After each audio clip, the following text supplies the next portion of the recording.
Nepal, a landlocked country located in the Indian continent, is the 93rd largest country by mass.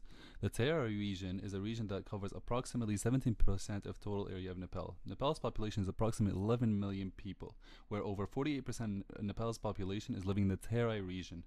That is approximately 5.5 million people. With a rich agricultural land filled with forests, grasslands, and savannas, the Terai region is muddy and moist so that various species of food crops such as grains, wheat, and tobacco can be harvested. The source of water in the Terai region of Nepal initially relied on shallow hand-dug water, uncovered wells, rivers, and ponds. Surface water is unsafe to drink due to microbial pollution. Recently, groundwater became the supply source to avoid widespread microbial pollution. The groundwater is accessed using tube wells, which became the main source of water in the Terai region after government agencies and World Health Organization (WHO) installed tube wells. But the question is, are tube wells safe enough? One water contamination source is arsenic. It's a natural component of the Earth's crust and is widely spread through the environment in water, air, and food.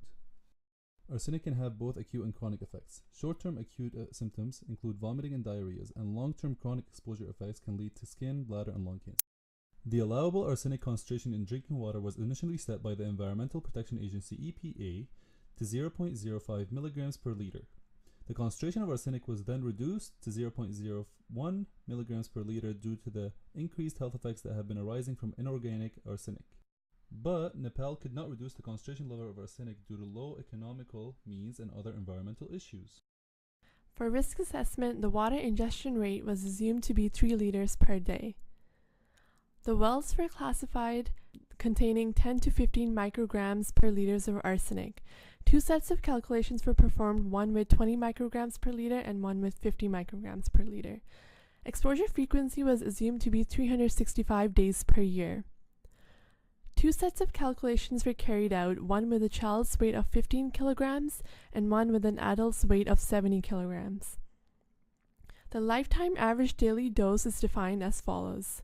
The averaging time is 24,820 days, assuming 68 years of life expectancy. The incremental axis lifetime cancer risk is calculated as follows. EPA considers 1.5 as the oral slope factor for arsenic. Acceptable carcinogenic risk is between 10 to the negative 4 and 10 to the negative 6.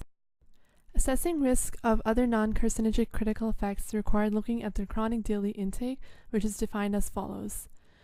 Further, the hazard quotient is formulated as chronic daily intake divided by the reference dose. The reference dose, according to the EPA, is 0.0003. An exposure duration between 3 and 10 years is favored for children. The blue line shows the concentration of 0.02 milligrams per liter, where the red line shows concentration of 0.005 milligrams per liter. The overall liberal risk is above the de minimis risk of 1 in a million, as you can see in the graph. The exposure duration between 25 and 30 years is selected for adults. The occurrence of cancer for both children and adults, even when the lower concentration and low exposure duration is considered, is greater than the liberal risk of 1 in 10,000. Considering the risk of non-cancerous effects, the greater than 1 hazard coefficient for both children and adults indicates a real hazard of developing complications. This can be confirmed by the hockey stick sketch of the dose-response relation, which is right now graphed, as shown.